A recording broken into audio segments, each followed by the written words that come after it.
Hello student, स्वागत है आप सभी का एक बार फिर से हमारे इस ऑफिशियल यूट्यूब चैनल में जिसका नाम है एसोल सॉल्यूशन। मैं चंदन कुमार हाजिर हूँ आप सभी के सामने अपनी एक और नई वीडियो के साथ। सो गाइस, आज की इस नई वीडियो में हम बात करेंगे उन सभी स्टूडेंट्स के लिए जो मास्टर ऑफ पॉलिटिकल साइंस के स्टूडेंट्स हैं और वो MPS 003 के एग्ज़ाम्स की तैयारी कर रहे हैं। तो आज की नई वीडियो उन सभी स्टूडेंट्स के लिए मोस्ट इंपॉर्टेंट रहने वाली है, क्योंकि आज हम बात करने वाले हैं आपके एक इम्पॉर्टेंट मूवमेंट, कृषक पीजेंट मूवमेंट के बारे में, किसान आंदोलन के बारे में, जो कि तेभागा किसान आंदोलन है। ये क्वेश्चन आप सभी के एग्जाम में बार बार पूछा जाता है, या बड़ा क्वेश्चन भी आपसे पूछा जाता है, शॉर्ट नोट भी पूछा जाता है। इसके अलावा वे सभी स्टूडेंट्स जो चाहे SOL, NCVEB या देश की किसी भी यूनिवर्सिटी में पढ़ते हैं और उनको तेभागा कृषक आंदोलन के बारे में पढ़ना है, तो आज की नई वीडियो उन सभी स्टूडेंट्स के लिए इंपॉर्टेंट रहने वाली है। तो चलिए स्टार्ट करते हैं आज की अपनी इस वीडियो को। तो सबसे पहली बात तो ये आप लोगों के लिए बड़ा आंसर है। मैंने लगभग 3 पेज का सिर्फ एक ही मूवमेंट के बारे में बताया गया है। अगर आप लोगों से एग्जाम में लॉन्ग क्वेश्चन में भी आएगा तो भी आप इसको अच्छी तरीके से लिख पाएंगे, और शॉर्ट में भी आए तो भी आप लिख पाएंगे। तो चलिए ज़्यादा देर न करते आज की अपनी इस वीडियो को हम स्टार्ट करते हैं। तो तेभागा कृषक आंदोलन या तेभागा आंदोलन दोनों सेम ही बात है। ये कब स्टार्ट हुआ? तो द्वितीय विश्व युद्ध के तत्काल बाद, यानी द्वितीय विश्व युद्ध जैसे ही खत्म हुआ उसके बाद। तो अगर आपसे एग्जाम में पूछा जाए कि भारत की आज़ादी से पूर्व हुए कृषक आंदोलनों की व्याख्या कीजिए, तो आप उसके अंदर भी इस आंदोलन को लिख सकते हैं। तो आप याद रखेंगे कि तेभागा कृषक आंदोलन जो है द्वितीय विश्व युद्ध के तत्कालीन बाद ही चौथे दशक के मध्यार्थ में, यानी लगभग 1945 से 1946, ये ध्यान रखना है। वैसे 1946 में हुआ था, मैं आगे बताऊंगा।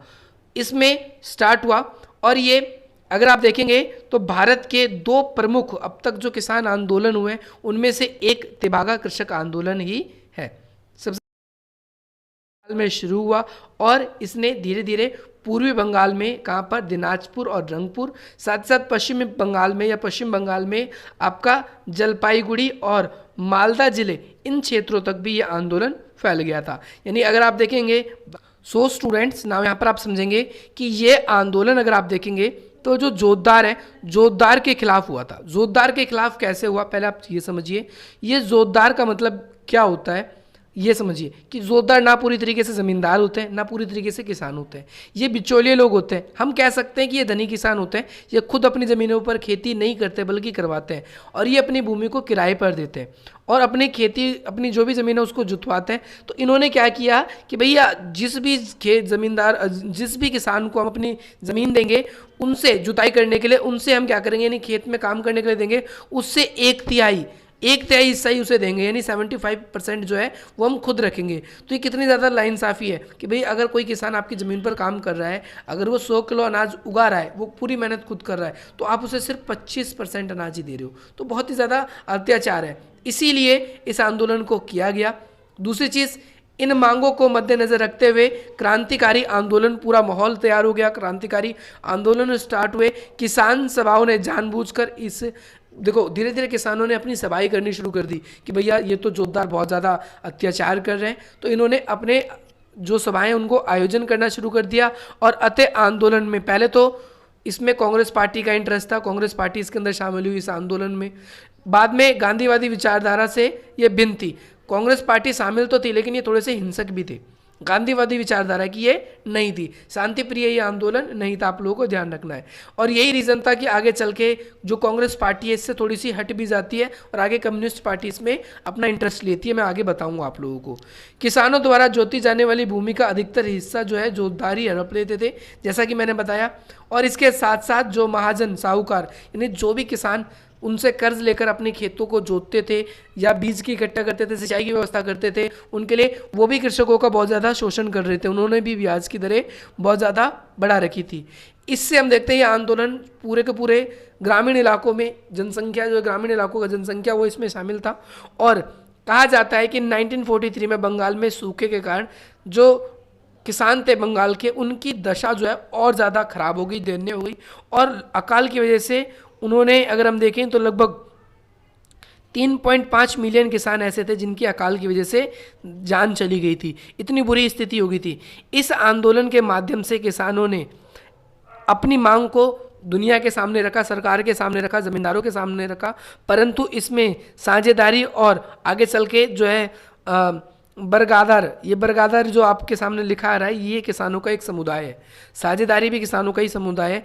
ये भी इसमें आगे चल के शामिल होते हैं। और एक भवानी सेन है जिन्होंने इस आंदोलन में मुख्य भूमिका निभाई थी। उनका कहना है कि ये जो किसान आंदोलन है ये 1939 में स्टार्ट हो गया था और छोटे मोटे किसान जो है जोतदारों के खिलाफ कर रहे थे, परंतु औपचारिक रूप से ये जो किसान आंदोलन है ये जो हमें सरकारी रिकॉर्ड मिलता है 1946 से इसकी शुरुआत हुई थी। 1946 में कम्युनिस्ट पार्टी जो है वो इस आंदोलन के साथ जुड़ गई थी, जैसा कि मैंने बताया। और प्रमुख संघर्ष था फसल की कटाई के मौसम में ये आंदोलन, अगर ये बहुत ज़्यादा प्रचंड रूप में हो गया था जब साझेदारों ने जोतदारों को उनके हिस्से का अनाज देने से इनकार कर दिया, मना कर दिया कि हम आपको 75% अनाज नहीं देंगे। तभी आंदोलन बहुत ज़्यादा बढ़ गया। अपने हितों की रक्षा करने के लिए जोतदारों ने पुलिस वालों का सहारा लिया और अपनी कई सारी समितियाँ बनाई। आप समझ रहे हो ना, कई सारी समितियाँ बनाई। और इसके बाद में आगे चल के उन्होंने ज़मीन के जो भी उपज था उसको हथियाने की भी कोशिश करी जोतदारों ने। मुस्लिम लीग और कांग्रेस ने भी जोतदारों का ही समर्थन किया क्योंकि जोतदार जो थे वो धनी थे। परिणाम स्वरूप ये आंदोलन दबाने में सफल रहे और ये आंदोलन आगे चल के आप देखेंगे विफल रहता है। 1947 में ग्रीष्मकाल में ये आंदोलन जो है वो औपचारिक रूप से समाप्त कर दिया गया और इसके निष्कर्ष के रूप में हम ये कह सकते हैं कि इसका भारतीय भू सुधार संबंध में बहुत ही बड़ा एक असर पड़ता है। साथ ही साथ हम देखें तो किसानों के लिए एक वो था, एक कह सकते हैं हम, एक किसानों के लिए एक प्रेरणा मिल गई कि भाई किसान आगे चल के अगर आंदोलन कर सकते हैं तो इंस्पिरेशंस मिल गई थी कि हम भविष्य में क्या कर सकते हैं, सरकार सत्ता के विरुद्ध में आंदोलन कर सकते हैं। ऐसा नहीं कि हम गरीब हैं, हम निर्धन है तो हम किस सरकार के विरुद्ध में नहीं बोल सकते या फिर हम सरकार के विरुद्ध में नहीं आ सकते, ऐसा नहीं है। ये आप सभी इन सब चीज़ों को अच्छे तरीके से समझ के चलेंगे। तो इसके अलावा और भी कृषक आंदोलन है। एक क्वेश्चन और भी बनता है आप लोगों के लिए, नक्सलवाड़ी आंदोलन, वो भी आ जाएगा। और इसके अलावा समकालीन कृषक आंदोलन भी आपसे पूछे जाते हैं, तो वो भी वीडियो आप लोगों को जल्द से जल्द मिल जाएगी। मुझे ऐसा लगता है आज की इस नई वीडियो से आप लोगों को बहुत वैल्यू मिली होगी और इसी प्रकार की इंटरेस्टिंग वीडियोज़ आप चाहते हैं तो आप हमसे कनेक्ट हो सकते हैं इस तरीके से। आपकी स्क्रीन पर हमारा नंबर शो हो रहा है। बाकी आप सभी हमारे चैनल को सब्सक्राइब करें, वीडियो को लाइक करें, अधिक से अधिक मित्रों तक शेयर करें। अगर आपकी कोई भी क्वेरी है तो आप इस तरीके से हमसे कनेक्ट हो सकते हैं और आप हमारे टेलीग्राम ग्रुप्स पे भी ज्वाइन हो सकते हैं जिसका लिंक डिस्क्रिप्शन बॉक्स में। चलिए मिलते हैं हम आपसे अपनी अगली वीडियो में। जय हिंद, जय भारत।